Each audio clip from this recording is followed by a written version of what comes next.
We're looking for the #1 place to #2. Today, we're at the American Sign Museum, the largest public museum dedicated to signs in the United States. All signs point to this being the place to go. Aaron? Hi, welcome to the American Sign Museum.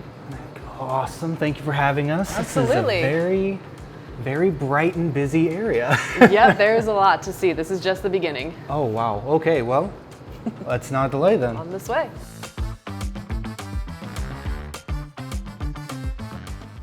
My name is Aaron Holland, and I'm the Manager of Digital Communications and Engagement here at the American Sign Museum. The American Sign Museum is a museum celebrating history and preservation of American signage with over 100 years of the craft of signs on display. Well, welcome to Main Street. Main Street's actually home to some of our largest signs, including this one right here.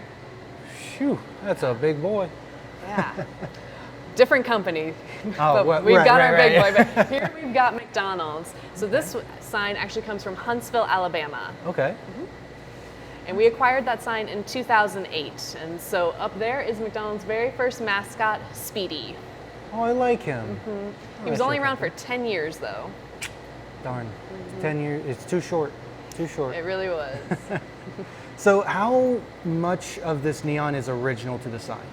That is a great question. So neon does have a decently long shelf life as long as the tube stays intact. If the tube breaks and the gas comes out, you can repair. Neon you can repair. Argon tubes, so the blue gas that we use, we don't repair those anymore directly from the tube because there's a little bit of mercury in there, and we've since figured out not the best thing to be inhaling into your lungs. Right. So some of the neon throughout the museum is actually authentic to the sign. Was there anything up there? Ah, yeah, so Speedy's sign up there. So this sign is from 1963, but it remained up for many, many years. And on the other side of the sign, you'll see a 15 cents made in neon. That was how much the burger would have cost you all the way back in 1963.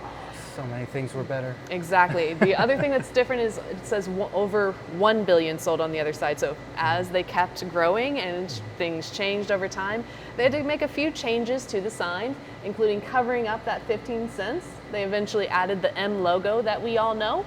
And on this side, they put a metal panel and put the 99 over it as well. Yep, so this is definitely my favorite sign because this is the pizza I grew up eating in Dayton, Ohio. Oh, so this is local. So the sign is, the branch came from Finneytown, so one of the neighborhoods here in Cincinnati, but the pizza chain itself is actually based in Dayton, Ohio, so about an hour north of here. Here's the actual big boy. Yes, this one's definitely a local favorite. And so this big boy came straight from the company itself, but they did us a favor and they repainted him how the big boy and Frisch's used to originally look. So we get a lot of questions and confusion of why does he have the red hair?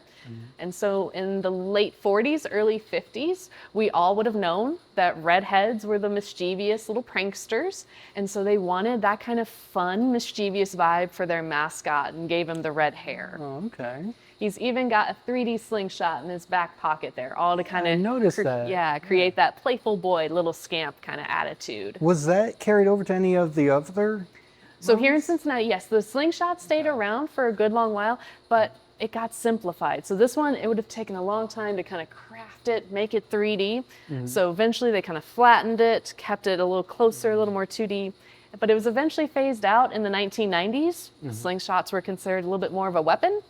And so that went away. But by 2017, he found his slingshot again, and that came back.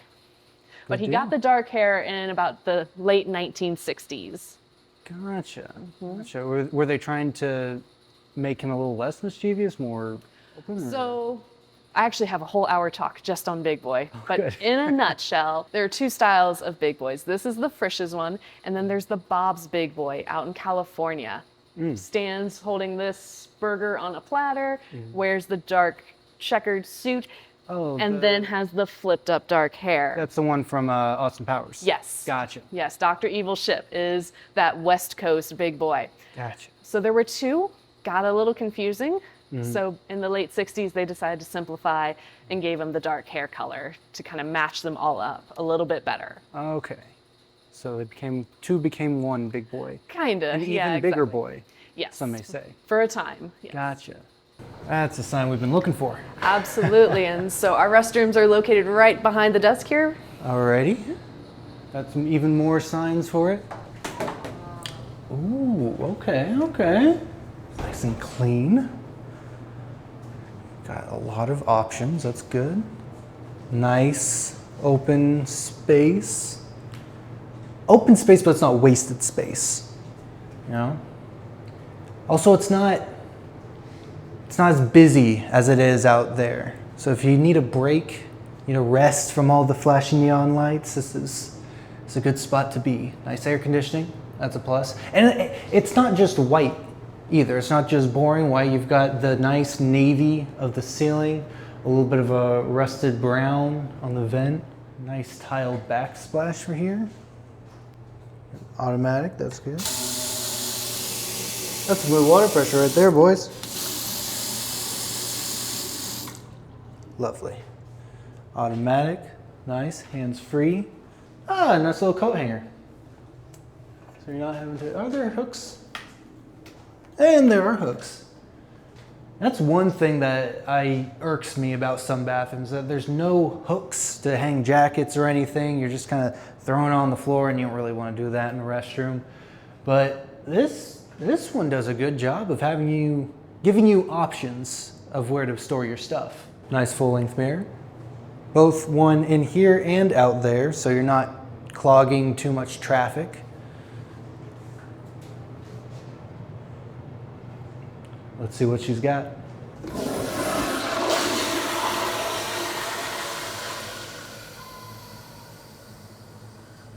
That's a good flush. You know, there's not too many standout details in this restroom, but what I like about it is that what it has flows together very nicely.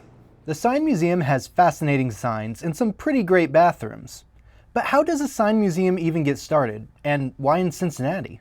The museum was founded in 1999 with our founder, Todd. He had been working for a trade magazine related to signs, and that magazine was based here in Cincinnati.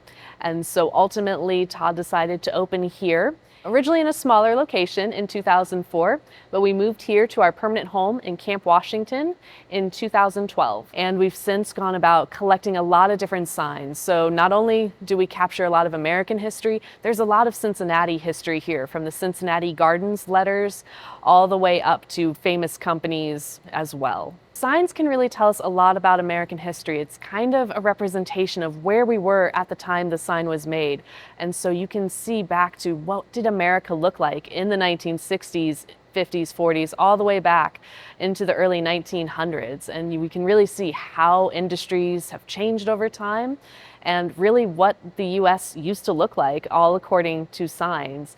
And it's important to preserve them because you don't always think about signs. It's just part of our lives, but really getting a chance to walk in and see all of the technical skill all in one place and just in your face, bright and loud, you really get an appreciation for something that you kind of don't pay attention to. So the oldest sign is actually from an artist that had a small portfolio that they did glass hand painting and gold leafing on, and that was from the 1870s. One of our most rare signs is actually on our loading dock, and it's the Holiday Inn Great sign. So this was once an icon of the American road trip and was all across the country promoting Holiday Inns.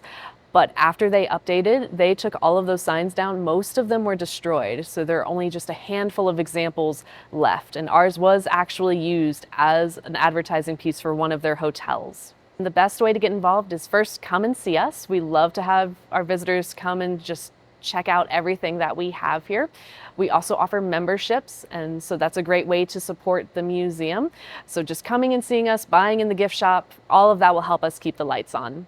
In addition to all of the great signs we have on display, the museum is working on an expansion. So if you've been to the Sign Museum before, you'll definitely want to come back starting later on this summer, because we will have twice as much to see. It'll be really great. We'll be judging this bathroom on 3 categories: functionality, uniqueness, and most importantly, is this a place where you can number 2?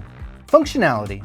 With so many visitors, these bathrooms need to prioritize space. They have a great layout and nice touches, like making sure there are plenty of hooks available for personal belongings. 5 out of 5. Uniqueness. Sure, this isn't the most unique restroom in the world, but it is nice to have a calm, clear space if you need to step away from all the neon for a minute. 3 out of 5. And of course, would you number 2? We all saw how powerful that flush was, of course I would. 5 out of 5. So you can look forward to a great bathroom experience during your next museum visit. And it sounds like I'm not the only one who appreciates these bathrooms. We get a ton of compliments on our signs, sure, but the next thing usually our guests tell us is how much they love our bathrooms. That they love how clean they are, just how accessible. So we get a lot of compliments about the bathrooms. Do you have a favorite place to go? Do you know of a unique bathroom in the greater Cincinnati area? Well, let us know so we can go check it out. Thanks for watching, and join us next time on The Place to Go.